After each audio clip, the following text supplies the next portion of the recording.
CFAX 1070 this morning. Question from Twitter this morning, Wesley. Sure, this one's from Damien. A question for Lana. When can we expect Adrian to release a fully costed platform? A fully costed platform?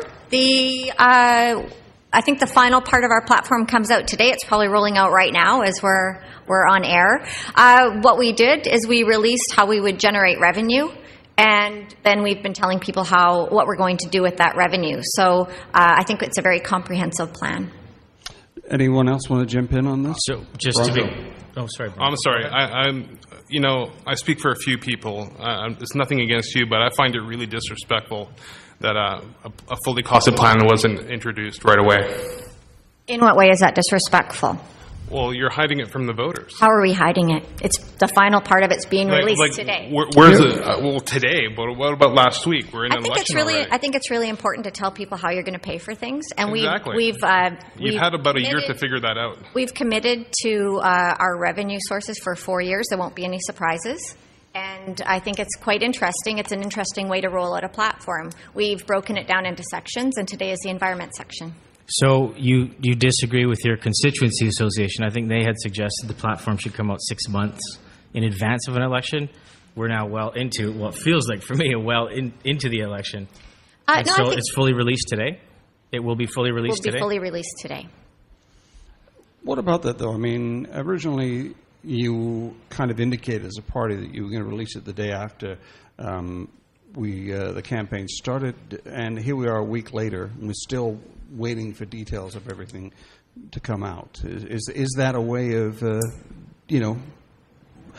don't want to use the word respectful. I mean, is that treating voters fairly? I mean, because basically you've taken a week away from their time to evaluate whether you're fit to form government. Well, I think it was quite a brave move to release how we were going to generate revenue first.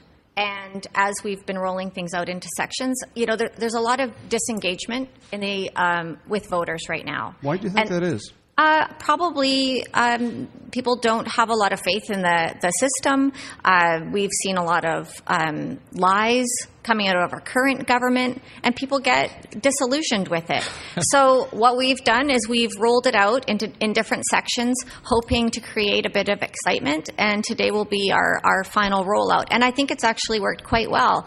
I've been on the doorstep. I've talked to people about the schedule of how things are being rolled out, and they're looking forward to it. I keep in contact with the people of Saanich South. I email them as soon as a new section comes out, and I've had a lot of great conversations around it. That's not what we're hearing. We're hearing the NDP should have put their platform out before the election, as they said they would. You said the word lie. You guys lied about it. You said you were going to put it out, and you didn't. Your own constituency association said you'd put it out 6 months in advance. It's now well into the election. You didn't put it out. And can I ask you, what's the full cost of your platform? We've already released how we would generate the revenue. We did that last week. Cost of the platform. I have our platform right here. Here's a page, fully costed. I can give it to the Green Party as well. That's what it looks like, a costed platform. What is the cost of the platform? And it's out today. It'll be out today. I haven't seen what's been released today, but you know what's coming, though. I mean, you know what's there. I mean, you're given briefings. You receive those emails. You know the announcements being made right now. So what's the full, if there's a detail you don't want to give us, that's fine because it hasn't been announced, but what's the full cost of your platform? I don't know the exact number of that. Don't you think that's something you should know when you go into an election campaign? I mean, that's a bit, a bit off-putting. I mean, here you are, you want to form the government, and yet you don't know, you're one of many members of the NDP, and you don't know exactly what you're doing, basically. That's what you're saying. No, that's not true. That's not true. I know what I'm doing. So you're not interested, or you haven't bothered to get yourself briefed on exactly how much your platform's going to cost? I've been following it as it's been released as well. Yesterday I was up in Kelowna with the agriculture platform. We committed to $8 million there. So let me ask you then, as of yesterday, not today, how much does your platform cost? I don't have those numbers. Bronco. Well, yeah. It's just over $2 billion, $2.1 billion. Sounds like Adrian Dix is keeping his members in the dark, just like he's keeping the British Columbians in the dark. Oh, I'm sorry. I just believe it lacks leadership. I think we need to see a fully costed platform for everybody to view.